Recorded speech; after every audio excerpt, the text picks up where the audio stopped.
Doc, tudo bem com você? Bem-vindo para mais um vídeo aqui no canal. E hoje a gente vai falar sobre exames de sangue. Então a gente tem uma playlist aqui no canal, se você não sabe, só falando sobre como solicitar, quais exames solicitar e como interpretar esses exames, levando em consideração a nossa rotina odontológica, que diferença faz os exames da nossa clínica no sucesso dos nossos procedimentos, beleza? E hoje o tema tá muito legal porque eu quero falar sobre quais são os exames que você tem que pedir para um pré-cirúrgico numa situação de exodontia, seja um dente que você tem que extrair ou múltiplas exodontias. Quais são os exames que você vai pedir, como é que você vai interpretar esses exames e mais do que isso, né? O que você faz se esses exames estiverem alterados. Fechou? Então, fica aqui até o final desse vídeo que você vai gostar, que você vai estar afiadinho, preparado aí para solicitar exames para o pré-operatório. Fechou? Bora lá então. Muito bem, Doc, e se você é novo por aqui, muito prazer, meu nome é Pamela Pérez. Eu sou especialista no atendimento de pacientes com atrações de saúde e uma das coisas que eu mais gosto, que eu mais estudo e que mais fizeram diferença na minha clínica são os exames laboratoriais. Então o objetivo de toda essa série #exames de sangue é exatamente te ajudar, você dentista que não sabe exatamente qual exame de sangue pedir para o seu paciente, não sabe interpretar aquele exame e mais do que isso, né? Mesmo que você saiba qual exame pedir e tenha a ideia de valores de referência, que diferença faz esses exames na sua clínica? O que se interessa para você? Vai modificar alguma coisa? Vai interferir no seu procedimento cirúrgico, no seu sucesso? Então o objetivo de todos esses vídeos de exame de sangue é exatamente tirar todas as suas dúvidas em relação a isso, beleza? E é o seguinte, eu sei que se faz tempo que você me acompanha no canal, você está aí se perguntando: Pamela, mas meu Deus do céu, que lugar que você está? Eu nunca vi esse fundo, né? Esse cenário aqui, na verdade não é cenário, aqui é um consultório odontológico mesmo, Doc. E agora que eu estou atendendo novamente no consultório odontológico, eu fiquei aí alguns meses sabáticos me dedicando muito às minhas turmas, tanto do Segredos do Sangue como da Academia da Odontologia Sistêmica. E agora, finalmente, começo do ano aí, projeto 2020, é voltar para o atendimento do consultório. Então, tô começando devagar, mas já tô nativa novamente. E esse é o cenário novo que vocês vão ver aí, não só esse consultório, mas tem um outro consultório também, que a gente tá fazendo reformas e tudo mais. E sim, eu cortei meu cabelo também, minha gente. Enfim, só pra te ambientar aí, se você já me acompanha, se é fã do canal aqui nosso. Vamos lá então, continuando, Doc. Bom, hoje o tema é o seguinte: que exames que você vai pedir para o seu pré-cirúrgico, tá? Então, leve em consideração, a gente sabe que exodontia é uma das coisas que a gente mais faz, infelizmente, ainda no consultório odontológico, seja por causa que o paciente teve uma destruição dentária e ali tá uma residual, uma situação, ou se você faz orto com finalidade ortodôntica, se você faz exo com finalidade ortodôntica, se você faz extração de terceiro molar, certo? Ou você faz ali, às vezes, extração de algum tecido. Então, a gente não vai entrar muito na questão paciente pediátrico hoje, mas eu vou falar exatamente quais são os exames que você tem que solicitar para o seu paciente, né? E não só quais, que talvez até você já saiba quais são, mas que diferença eles fazem no sucesso da sua extração odontológica, certo? No sucesso da sua cirurgia. E aí vamos lá então. Primeira coisa que a gente tem que entender é por que eu solicito, tá? São 3 exames aí, mas por que a gente vai solicitar esses exames e qual é o objetivo? Pamela, por que eu preciso solicitar exame para um paciente que vai para uma exodontia? Doc, presta atenção. Indiferente se a sua exodontia é uma exo unitária ali, né, é só um dente, é 2 dentes, ou são múltiplas exodontias, ou é um terceiro molar, né, uma cirurgia oral menor, enfim, a gente tem que levar em consideração que a gente precisa e espera de um bom reparo, de uma boa cicatrização do nosso paciente. Isso não tem jeito, isso é inevitável, então a gente precisa, independente da extensão das exodontias, a gente precisa que o paciente tenha um bom pós-operatório, que tenha um bom reparo tecidual, que a gente não tenha ali uma infecção local, infecção do sítio cirúrgico. E já falei isso lá no meu Telegram, se você ainda não entrou lá no meu Telegram, entra lá, pamelaperes.com.br/Telegram. Esses dias eu mandei um áudio explicando exatamente a lei do 50-50. Como assim, Pamela? Vou te apresentar agora a lei do 50-50. É assim, Doc. Todo e qualquer procedimento odontológico que a gente faça no nosso paciente, o sucesso desse procedimento depende da lei 50-50. Como assim?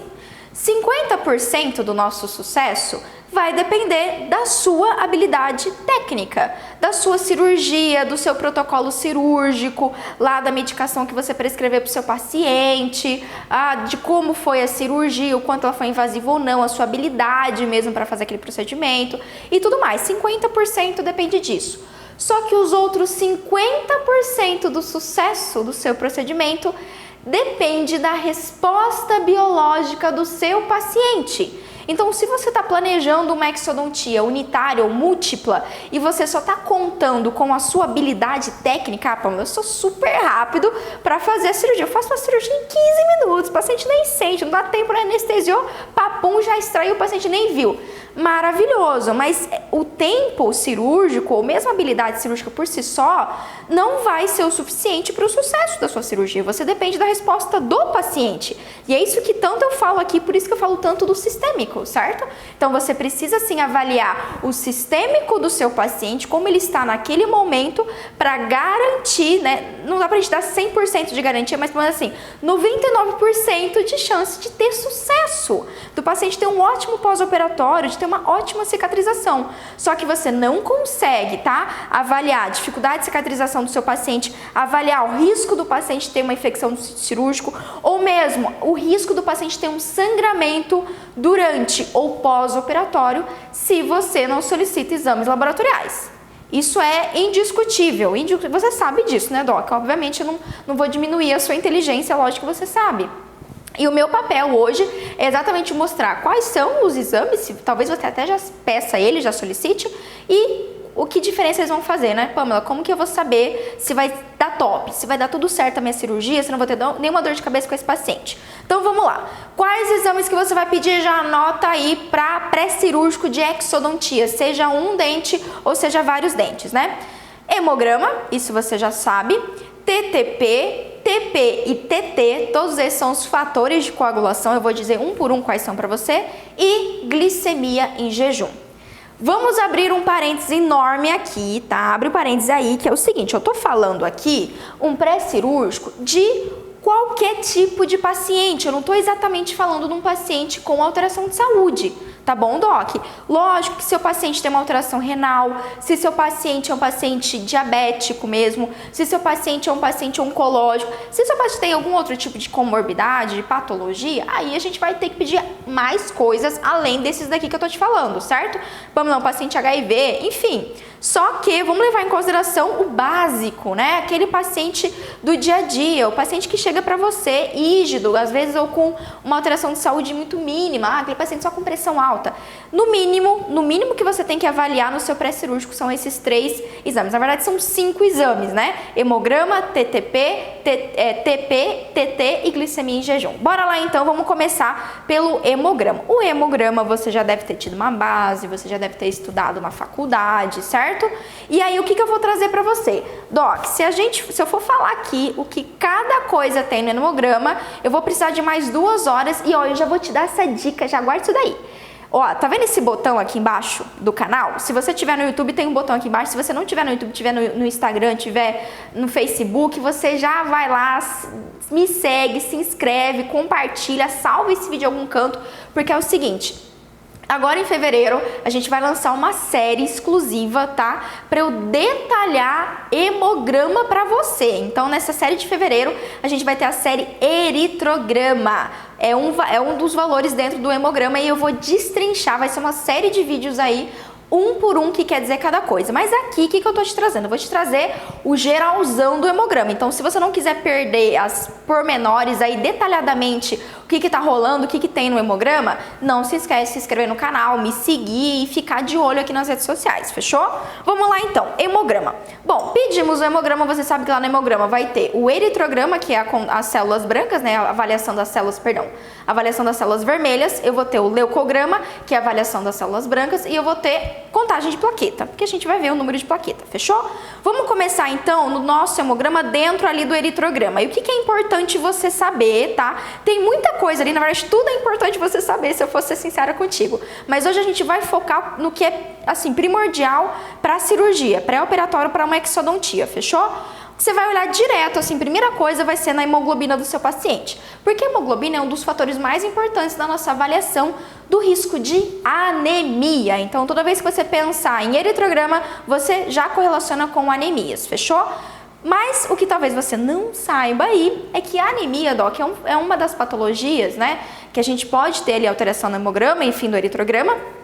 E essa patologia, ela interfere diretamente no sucesso da sua cirurgia, tá? Então, por exemplo, quando a gente tem um paciente num quadro anêmico, se você já identificou ali um quadro anêmico, eu tenho que, quanto mais grave, mais profunda essa anemia, mais o paciente vai ter dificuldade de carregar oxigênio para os tecidos. Vamos lembrar que a hemácia, ela é rica em hemoglobina, certo? Uma metaloproteína. E essa hemoglobina, qual que é o papel dela? Carregar ferro, nutrientes e também oxigênio para os tecidos. Carregar nutrientes para os tecidos. Se eu tenho uma alteração da quantidade de hemoglobina dentro da minha hemácia, esse transporte de oxigênio fica prejudicado e, consequentemente, fica com baixo suporte de oxigênio nos tecidos. E adivinha? Tecido ósseo, tecido periodontal, tecido gengival precisa também de oxigênio. Então, se eu tenho um paciente anêmico especialmente se for uma anemia profunda, eu tenho um paciente que possivelmente vai ter uma dificuldade do reparo, tá? Vamos jogar na clínica, um exemplo claro, esse paciente vai voltar com você e possivelmente vai voltar com 7 dias e ainda vai estar a região não cicatrizada do jeito que você sabe que deveria estar, certo?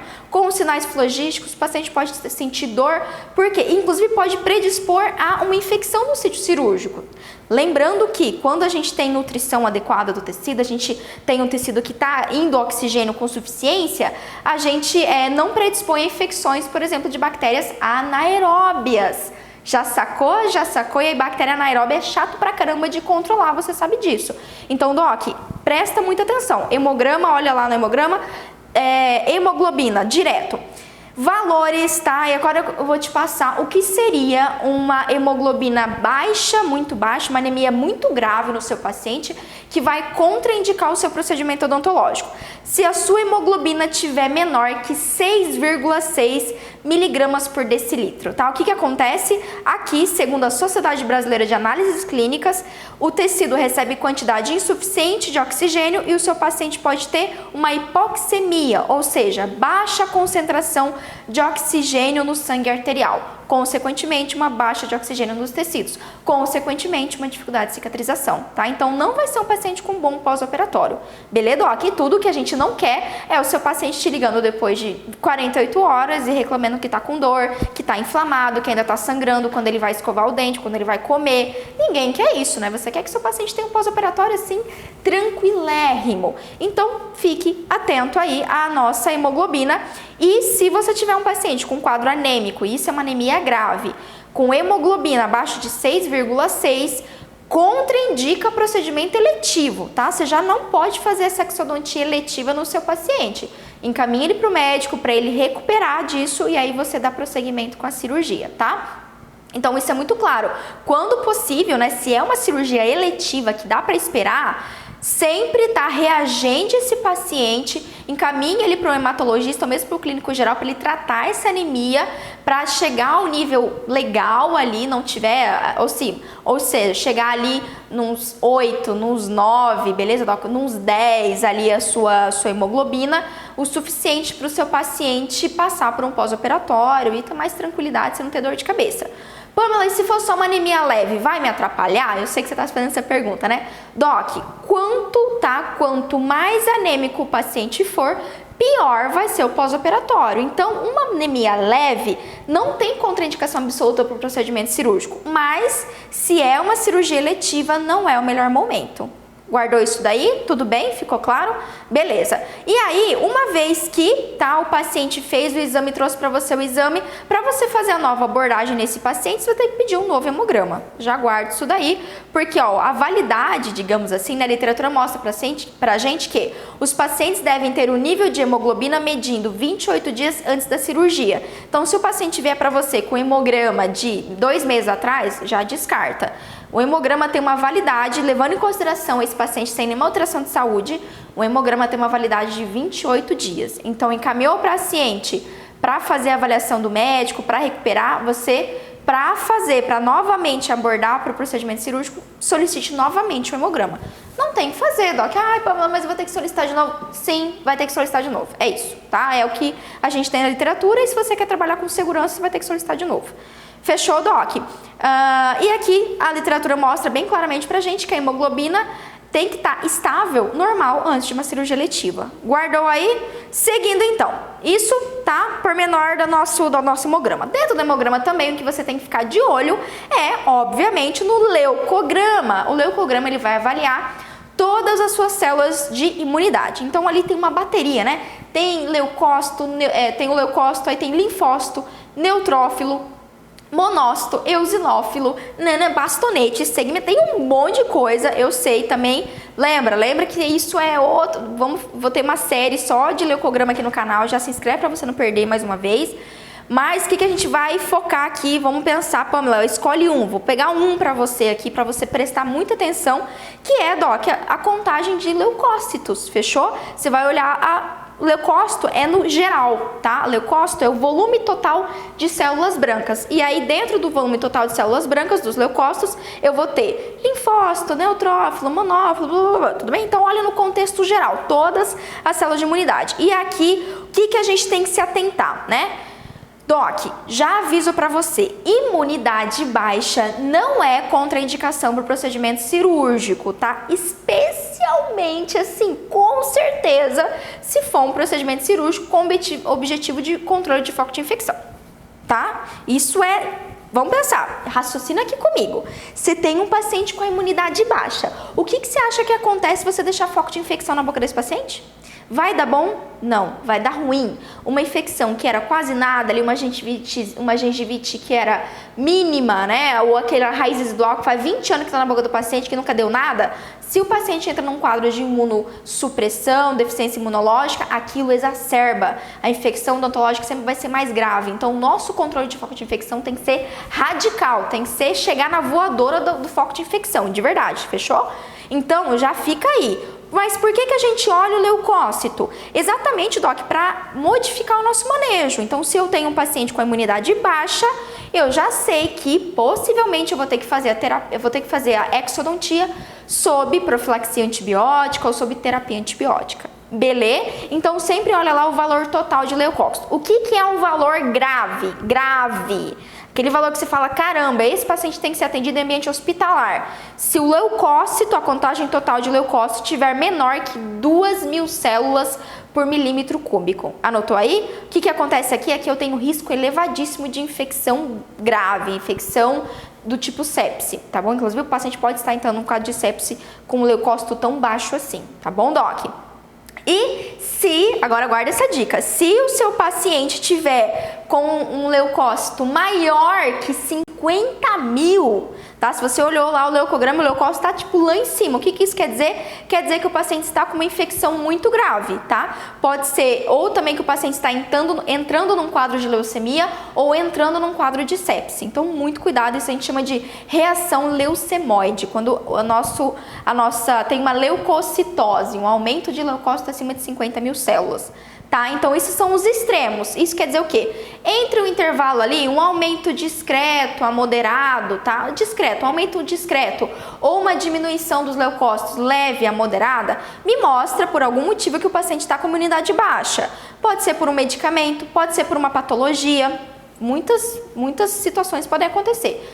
Um paciente rígido, em geral, se a gente tem uma leve queda da imunidade, pode ser que ele passou por por um período, por algum tipo de infecção, o paciente pode ter passado por uma gripe forte, pode ter passado, sei lá, por um episódio de pneumonia, enfim, pode ter acontecido alguma situação, ele pode estar com imunidade baixa, paciente muito estressado, trabalhando muito, não está se alimentando adequadamente, dormindo pouco, pode levar a baixa da imunidade. Mais uma vez, não contraindica o procedimento odontológico, só que aí você vai ter que se atentar no seu manejo, você vai ter que fazer a terapia, a sua exodontia ali com a cobertura antibiótica, possivelmente. Guardou aí? Fechou a dica? Muito bem. Outra coisa também que eu quero que você se atente ali, que dá pra você sempre olhar, isso é um bônus, um a mais pra você aqui, ali no leucograma, é você olhar a contagem de neutrófilos, tá, Doc? Por quê? O neutrófilo, dentro de todas as células leucocitárias, dentro dos Imagina assim, leucócito, dentro dos leucócitos eu tenho os neutrófilos, é um subtipo ali, certo? E ele é o que tem maior quantidade, então ele é um dos parâmetros mais importantes quando a gente tem que avaliar a imunidade do nosso paciente. Então, se você quiser ser mais específico, e se a gente tem uma diminuição de neutrófilos abaixo de 500 células por milímetro cúbico, eu tenho um paciente com risco importante de infecções bacterianas e fúngicas, tá? Então, se atente ao seu pacientezinho que usa prótese, se ele já não está predispondo, né? Já, digamos assim, o organismo dele pode já estar tão com a imunidade um pouco mais baixa que leve à formação, que leve a uma infecção fúngica do tipo candidíase, tá? Pegou a dica aí? Tudo bem? Então, ó, mais uma vez, em geral, neutropenia, diminuição de neutrófilos ou leucócitos, né? Contagem geral de leucócitos não contraindica o procedimento, tá certo? E tem um risco bem baixo de complicação. Então, não contraindica, segue firme, mas lembra aqui, né? O risco de infecção é grave se a gente manter um foco de infecção odontológico ali. Então, pode exacerbar isso e complicar. Tá bom? Paciente com moderada ou severa neutropenia, ou seja, menor que 1000 células milímetro cúbico, deve estar sob terapia antibiótica para o tratamento odontológico invasivo, tá? Tudo bem? Então lembra sempre disso, isso você vai ter que avaliar. Lógico, quando a gente pensa em terapia antibiótica, para a nossa decisão disso, né, de iniciar uma terapia ou uma profilaxia, Doc, depende de vários fatores, depende de como que está a condição bucal do seu paciente, se tem uma infecção já instalada e também do exame laboratorial do paciente, tá? Então isso é um ponto que você tem que olhar na sua tomada de decisão e é um ponto que pesa bastante. Guardou isso? Fechou? Então, ó, dentro do hemograma, eritrograma, a gente já viu hemoglobina, já vimos contagem geral de linfócitos e, por último, plaquetas, né, Pamela? Por que a gente tem que avaliar plaquetas? Se eu tô fazendo uma cirurgia, você sabe que tem risco de sangramento, tem envolvimento para sangramento, tem uma situação que vai ter um sangramento durante a cirurgia, durante o procedimento cirúrgico. E hoje eu tô redundante pra caramba, né? Docs, eu tô me ambientando aqui, nesse ambiente novo, consultório novo aqui, ainda tô me ambientando, entendeu? Então leva um tempinho pra aquecer, mas acho que você entendeu aí, né? Fechou? Plaquetas. Vamos lá, Doc. Plaquetas também, quando a gente tem uma diminuição dela, que a gente chama de plaquetopenia, não é uma contraindicação absoluta para o procedimento odontológico. E não é também porque o paciente teve uma diminuição de plaquetas, leve a moderada, que quer dizer que ele vai se esvair em sangramento, que você não vai conseguir controlar, meu Deus do céu. Não, tá? Mas você tem que se atentar, obviamente, à contagem de plaquetas. Limite de atuação. Primeiro, se você pegou um exame de um paciente que aparentemente não tem nenhuma alteração de saúde, você solicitou e você viu que teve uma diminuição de plaquetas, algum problema tem. Pode ser por um medicamento que o paciente está utilizando, tá? Pode ser também se o paciente passou por alguma patologia ou se o paciente está desenvolvendo alguma alteração hepática. A gente também tem ligação com as plaquetas, tudo bem? Então só se atente a isso. Valores discrepantes. Pamela, valores ali que, pelo amor de Deus, é muito critério e contraindica o procedimento cirúrgico em ambiente do consultório odontológico. Aqui consultório, tá? Não contraindica para o ambiente hospitalar, só para deixar claro. Vamos lá. Se a plaqueta do seu paciente veio e está menor que 20 mil plaquetas por milímetro cúbico, aqui eu tenho uma situação extrema. Então, aqui eu tenho um paciente com plaquetopenia intensa e está contraindicado procedimentos cirúrgicos eletivos no ambiente do consultório odontológico, tá? Aí você tem que resolver isso no ambiente hospitalar, encaminhar o paciente para o hospital ou atender ele ali com a cobertura, com o cuidado da equipe multi.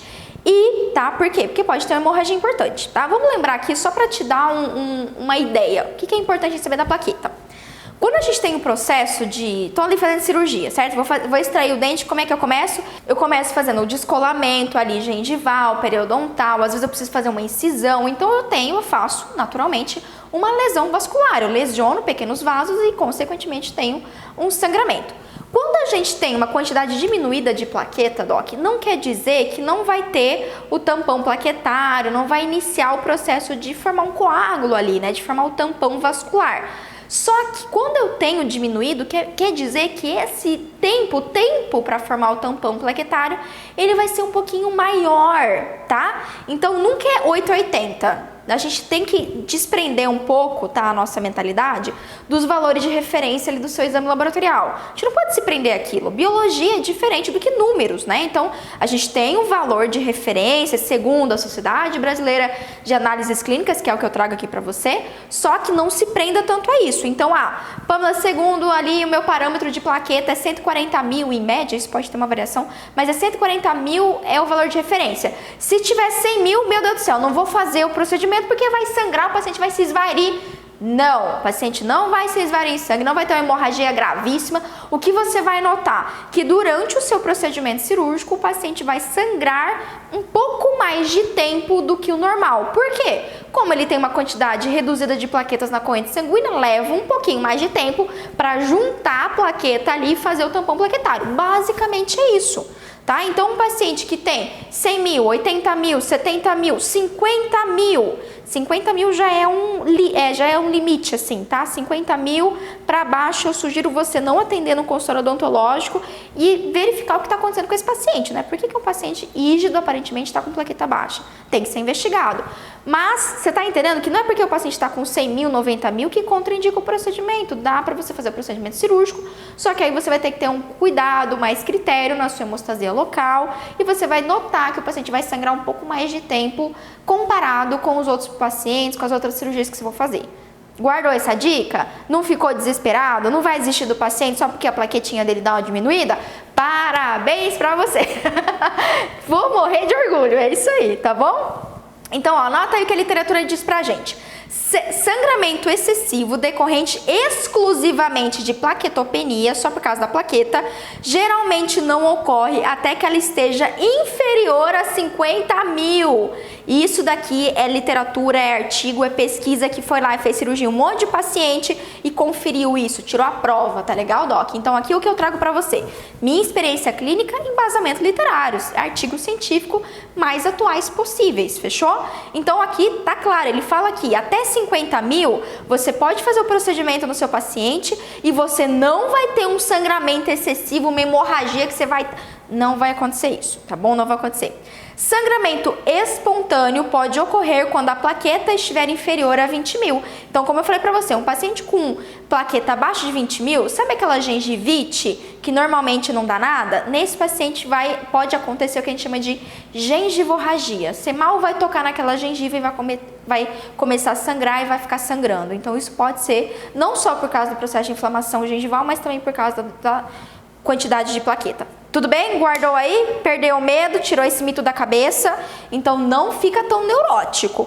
Obviamente, lembra comigo, você acabou de solicitar o exame do seu paciente. O paciente falou que não tem nenhuma alteração de saúde. Aí vem para você uma plaqueta diminuída, 100 mil plaqueta. Peraí, alguma coisa está acontecendo. Encaminhe para o paciente, para o médico, preferencialmente para um hematologista, mas pode ser para o clínico geral, encaminha para o médico investigar, só que enquanto o paciente está lá investigando, não quer dizer que você não possa fazer o procedimento odontológico. Ficou claro, né? Sacou aí, pegou o pulo do gato? Massa, massa, massa, massa. Vamos seguir então. Deixa eu tomar aqui minha água, porque eu fico seca. E ó que linda essa caneca. Saca essa frase aqui, ó. Não sabemos quem somos até vermos o que podemos fazer. Tá? Então, enquanto você não vai lá e não faz, enquanto você não pega e não atende um paciente com uma plaqueta de 100 mil, você nunca vai perder o medo, sempre vai achar que vai sangrar um monte.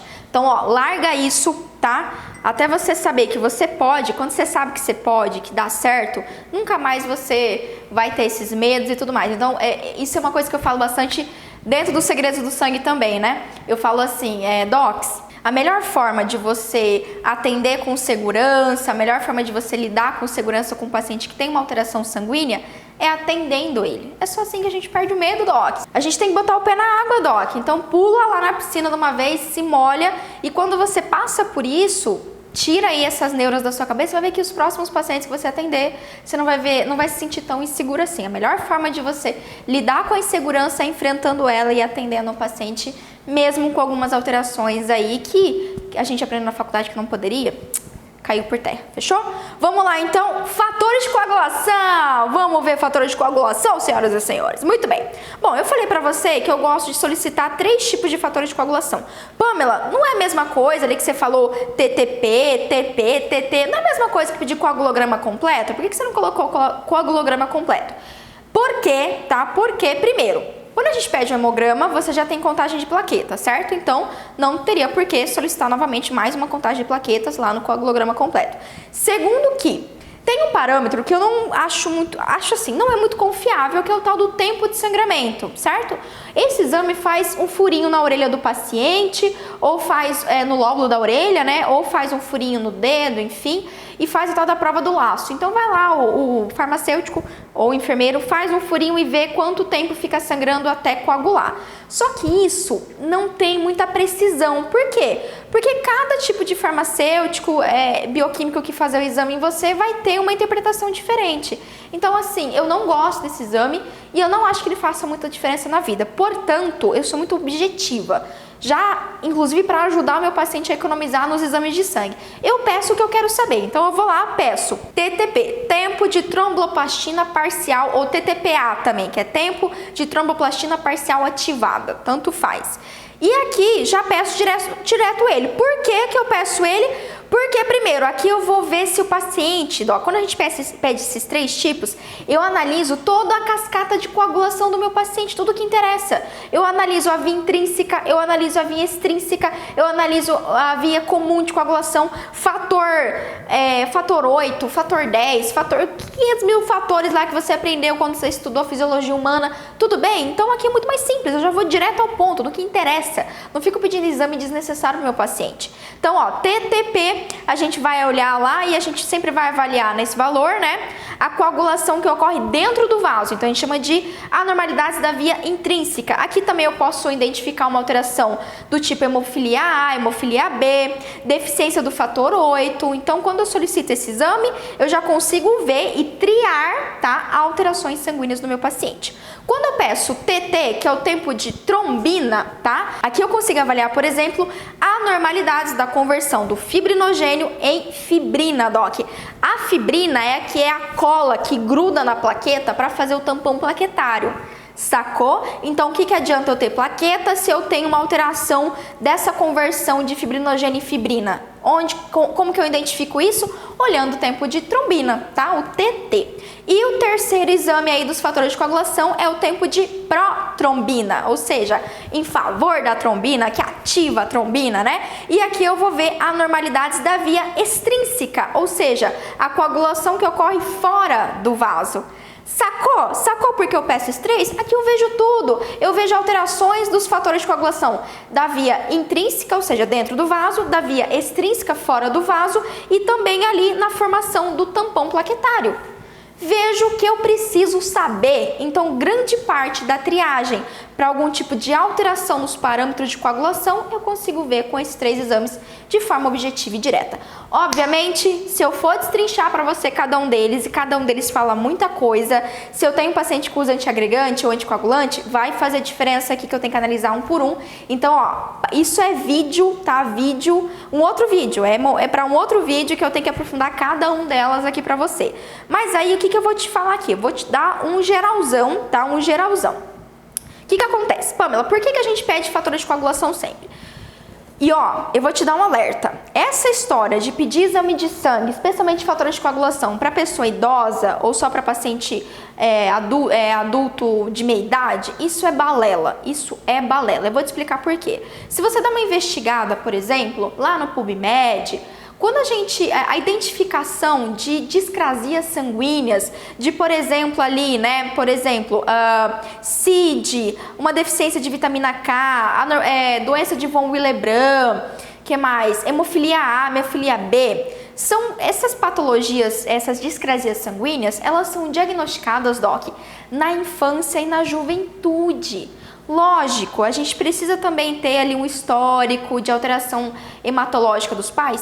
Sim, mas eu sinceramente, eu não fico, coloca a minha cabeça que eu só tenho que pedir fatores de coagulação para o meu paciente mais velhinho, mais vovô, o paciente de meia idade. Não tem essa. Não tem essa porque as discrasias sanguíneas, elas são desenvolvidas ao longo dos anos, especialmente são diagnosticadas na infância e na adolescência. Então, ó, vamos imaginar que você é um ortodontista e que você precisa fazer uma extração de um pré-molar para fazer a sua orto lá, né? A gente sabe que tem disso. Fazer extração de um dente supranumerário, ou você precisa fazer uma cirurgia ali no paciente que você precisa tracionar um dente, enfim, tá? Imagina que esse paciente tem ali 11, 12, 13 anos. A gente tem relato na literatura que, tá, o paciente foi diagnosticado com a discrasia sanguínea após uma cirurgia odontológica. Por quê? Foi culpa do dentista? Não, doc, não é isso. É que muitas vezes aquela é a primeira cirurgia do paciente. Às vezes a primeira cirurgia do paciente pediátrico ou do paciente adolescente é no dentista, é uma extração odontológica, certo? Pode ser que aquela criança, sabe as crianças Nutella de hoje em dia que só vive em apartamento, que nunca ralou o joelho, que nunca jogou bets na rua, você sabe o que eu tô falando se você já jogou bets na rua, jogou bets na rua, arrancou o tampão do dedo, nunca subiu numa árvore e ralou o cotovelo, você tá entendendo? Então às vezes aquela criança nunca teve um episódio que levou a um sangramento. E pode ser que em um primeiro momento, a primeira cirurgia da vida dela seja a cirurgia odontológica. Então, ó, se você tem um paciente aí que nunca fez nenhuma cirurgia, é a primeira vez que ele vai fazer, e especialmente, isso assim, é lógico, né? Se tem um histórico familiar de hemorragia, de alteração de sangramento ou discrasia sanguínea, indiscutível que você vai solicitar fatores de coagulação, tá? Tudo bem? Então, quando a gente pensa numa cirurgia, não só uma extração odontológica, lembra que você tem que avaliar. E quando a gente pensa num paciente adulto jovem, adulto de meia idade ou idoso, a gente tem vários outros fatores, né, doc? Então, ó, por exemplo, o paciente ele já pode ter um início de doença hepática, o paciente pode ter uma deficiência vitamínica, por exemplo, vitamina K, por exemplo. O paciente ele pode ter uma alteração na ureia sanguínea, então ele pode ter patologias subclínicas que o paciente mesmo não sabe, que podem levar a alterações de fatores de coagulação. Então, ó, o que eu sempre digo aqui, e você vai me ouvir o resto da vida falando isso, tá? Aqui nos nossos vídeos sobre exames de sangue não trabalhe de olhos vendados, doc. Quando a gente solicita exames laboratoriais, você trabalha com previsibilidade. Imagina, tá? Ó, pega esse exemplo. Botei meu paciente aqui na cadeira, me paramentei, botei meu óculos, botei meu gol, botei minha máscara, botei meu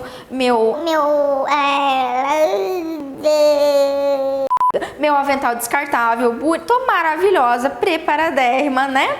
Já pedi raio-x do paciente, coloquei o raio-x lá na TV, tá aparecendo o raio-x ali na TV, preparadérrima, tá? E aí você vai fazer a cirurgia. Quando você vai iniciar uma cirurgia e você não solicitou nenhum exame para o seu paciente, sabe o que acontece? É como se a sua auxiliar viesse e botasse uma venda nos seus olhos. É isso que acontece, tá? É como se você fizesse a cirurgia de olhos vendados. Por quê? Porque você não sabe, doc. Você não pediu um exame laboratorial para o seu paciente. Pode ser que dê tudo certo. E eu sei que grande parte dos seus pacientes que você nem pediu o exame, deu super certo, tá, Pamela, deu super certo, não teve diferença nenhuma, você tá de conversa, ok, que bom, mas vou te falar um negócio, você deu sorte, porque sim, o próximo paciente que você atender pode ter uma alteração de saúde, uma alteração de coagulação importante e você não avaliou esse paciente. E aí o que acontece na hora da cirurgia? Você toma um baita susto, você tem um sangramento não esperado, você tem um pós-operatório que vai ser uma caca, você vai ter um paciente te ligando, reclamando na sua orelha que tá doendo, que tá sangrando, que tá isso, que tá aquilo. Desnecessário, né? Desnecessário. Então, é simplesmente inaceitável, tá? Dentro da odontologia, profissionais de saúde que fazem um procedimento cirúrgico invasivo e não solicitam um exame de sangue, doc. Pamela, puta merda, eu nunca solicitei. Não tem problema, a partir de hoje, desse vídeo que você está assistindo agora, o seu próximo paciente você vai solicitar esses exames que eu tô te falando. Vai solicitar, vai avaliar sempre. Protocolo, solicitar exame, protocolo, tá bom? Ó, é chicote, mas é com amor, é pra você melhorar. Fechou, doc? Vamos seguir então aqui, ó. Então, uma vez que você pediu, doc, sempre, tá? Sempre a gente vai ter que solicitar os exames laboratoriais. E é possível que você também tenha um aumento do tempo de qualquer um desses parâmetros, né?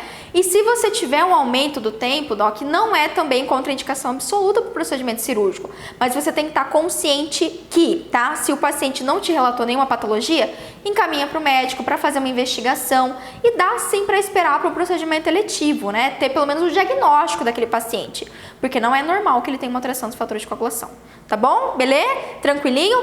Muito bem. E aí o nosso último exame da nossa avaliação pré-cirúrgica para exodontia é glicemia em jejum, né? Inclusive, ó, tem já um vídeo, o último vídeo que eu subi aqui no canal foi só falando sobre pré-cirúrgico para paciente diabético. Então, se ó, no final desse vídeo eu vou deixar, vai aparecer para você o próximo vídeo ali, só que você clicar e assistir e faz aquela maratona de exame de sangue. Tem muita informação boa aqui já no canal e a gente vai trazer muito mais ao longo das semanas e dos meses e dos anos para você, para mudar a sua vida, fechou? Vamos seguir então glicemia em jejum, Doc. Bom, por que eu peço glicemia em jejum para o paciente que não me falou que é diabético?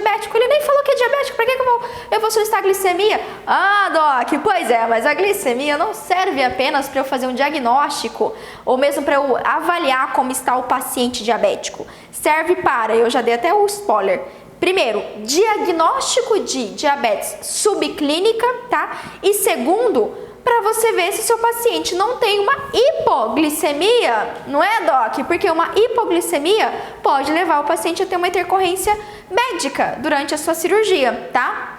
E ó, vou te dar uma dica aqui, ó, chega mais.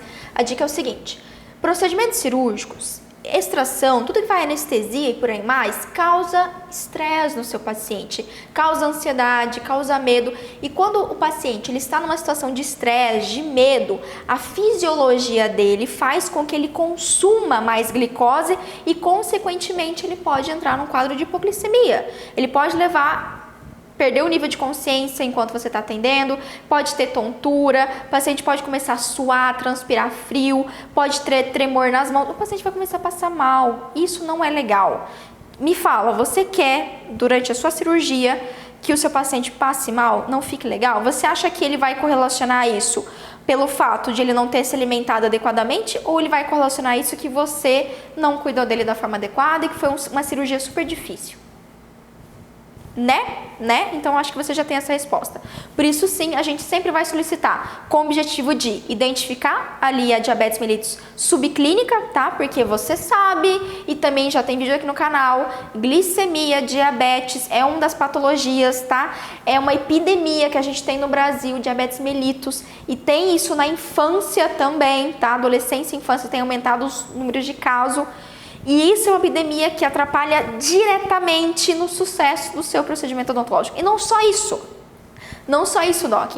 O procedimento odontológico em si tem que ser cauteloso e esse paciente diabético tem que ter um cuidado odontológico constante, preventivo sempre, tá? Sempre. Então, o que você vai olhar ali? A glicemia do seu paciente. Glicemia menor, isso aqui, ó, segundo a Sociedade Brasileira de Análises Clínicas, né? Pamela, valores gritantes, valores graves que contraindicam o procedimento odontológico.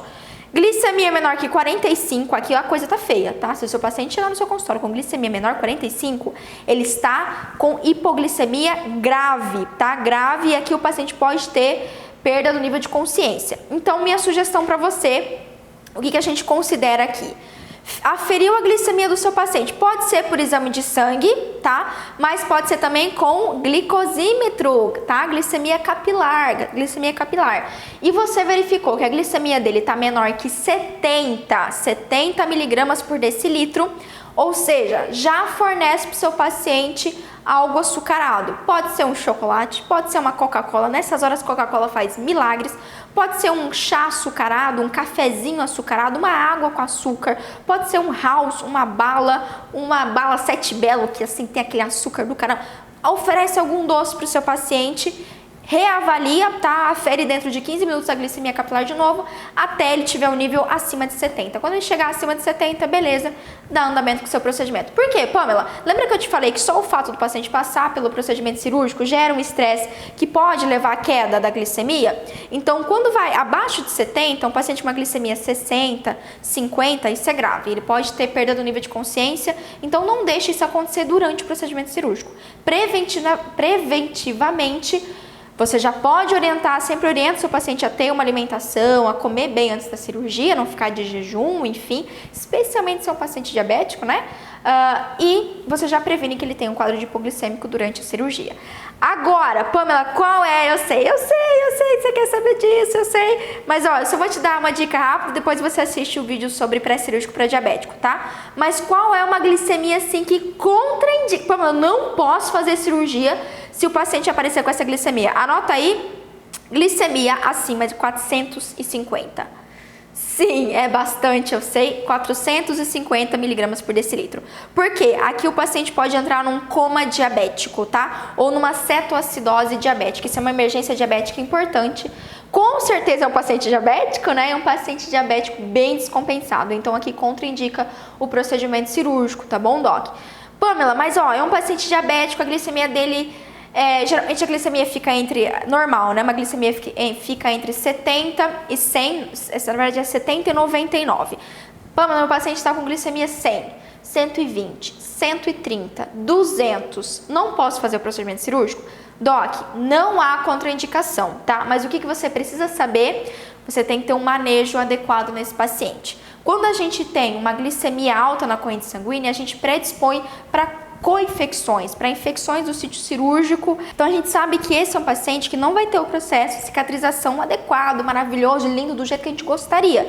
Só que não contraindica. A literatura mostra pra gente, ó, que o tratamento odontológico ele pode ser realizado com segurança se a glicemia tiver de 90 até 270, tá? E alguns artigos inclusive relatam que não há necessidade de terapia antibiótica. Pasmem, já tem artigo falando isso pra gente, tudo bem? Aqui, essa questão de usar ou não antibiótico, eu vou deixar muito a seu caráter, porque isso é variável de paciente para paciente. Lembra que eu falei pra você a mesma coisa em relação à anemia? Anemia, hipoglicemia, a decisão de fazer uma terapia antibiótica ou profilaxia antibiótica depende de vários outros fatores e realmente eu preciso de um outro vídeo só para explicar todos esses fatores. Se você quiser que eu traga esse vídeo pra você, deixa aqui embaixo nos comentários pra mim, Pamela, eu quero, isso é muito importante pra mim, tá bom? Mas no geral, a gente sabe que é seguro, até 270 não contraindica o procedimento cirúrgico. Só que aí a gente vai ter que ter a adequação do manejo, certo? Avaliar uma necessidade de terapia antibiótica, fazer uma full mouth disinfection antes. Pamela, o que é isso? Fazer toda uma desinfecção oral antes de partir para a cirurgia, tá? Controle de foco, infecção periodontal, gengival, higiene oral adequada do paciente, instituir uma clorexidina, tá ligado? Então você prepara o seu paciente antes ir para a cirurgia. E obviamente, né, Doc? O paciente falou para você que, doutora, eu não tenho diabetes nem nada, veio lá no exame, glicemia em jejum, você já verificou que o paciente tem uma glicemia acima de 126? Esse paciente já é um paciente pré-diabético, tá? Então aí a gente tem que fazer uma investigação mais aprofundada. Você pode fazer lá, seguindo a orientação do meu último vídeo aqui no canal, e também você pode encaminhar para o endócrino para ele avaliar, fazer o diagnóstico e iniciar o tratamento. Beleza, Doc? Fechou? E ó, para finalizar o nosso vídeo de hoje, completaço, tá? Completaço é o seguinte, eu sei que você tá fazendo essa pergunta. Pamela, minha amada, querida Doc Pamela, né?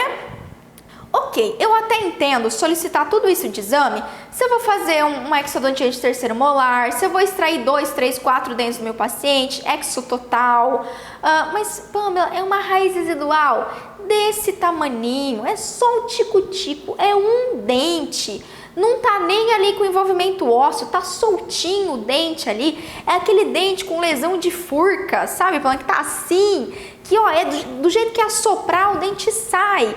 É realmente necessário ter que solicitar tudo isso? Às vezes meu paciente é do SUS, né? Às vezes eu tô no SUS, às vezes meu paciente tem baixa condição. Doc, é o seguinte, eu vou te dizer uma coisa muito importante. Primeiro, realmente, quanto mais invasiva a cirurgia é, tá? Mais chance de dar problema, mais chance de um pós-operatório complicado. Quanto menos invasiva, essa chance vai ser menor, concordo com você.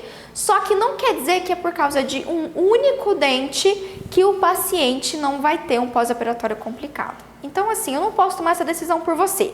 Se você considera que realmente essa exodontia é mínima, mais minimamente invasiva, que não vai sangrar nada, que é uma raiz residual que já não tem nem envolvimento ósseo, que você sabe que a sua sutura vai ser em primeira intenção ali, faça, não solicite. Só que lembra, não esquece disso, você tá trabalhando de olhos vendados, querendo ou não, tá? Querendo ou não. E, sinceramente, leve em consideração que, como profissional de saúde, a gente não tá aqui só para avaliar o dente do nosso paciente, não, a gente tá para avaliar o paciente como um todo. E se você pretende fazer qualquer outro tipo de procedimento, como uma endo, como uma orto, como um implante, querendo ou não, você tem que avaliar o seu paciente como um todo.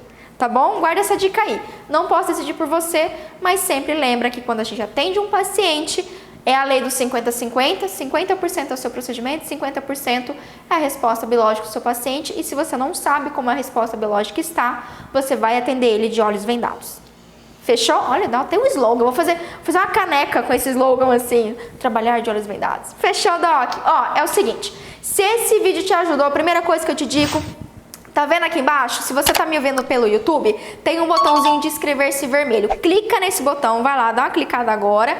Ótimo, você tá inscrito no canal. E se você quiser receber aviso, tá? Ser notificado quando eu subo vídeo novo aqui no canal, quando iniciar a nossa série dos Segredos do Sangue aqui, dos vários vídeos sobre eritrograma, aciona esse sininho que tá aqui, marca o sininho para você ser notificado com cada vídeo que aparecer. E ó, se te ajudou, se fez diferença na sua vida esse vídeo, me ajuda a fazer diferença na vida de outros dentistas, Doc. Porque eu tô aqui para te ajudar também e ajudar o máximo de dentistas que eu puder. Essa é a minha missão e eu faço com muita alegria. E se você quiser me ajudar nisso, compartilha esse vídeo com alguém, manda lá no grupo do WhatsApp, sabe? O grupo da especialização, o grupo do trabalho, o grupo da faculdade, manda lá para quem você gosta, para aquele colega que você tem em consideração, que com certeza vai ajudar ele também. Fechou, Doc? E se você quiser me ter mais de pertinho, ó, a Camis vai deixar aqui para você, você pode me seguir nas redes sociais, eu tô no Telegram, tem meu canal do Telegram lá que eu mando áudio quase todos os dias, tem o Instagram, o Facebook, eu tô começando a entrar no TikTok também, com as musiquinhas do TikTok, então é só você me seguir lá que a gente vai ter um contato mais íntimo, fechou? Então é isso, toda terça e sexta-feira eu tô aqui no canal pra te ajudar e a gente se vê no próximo vídeo.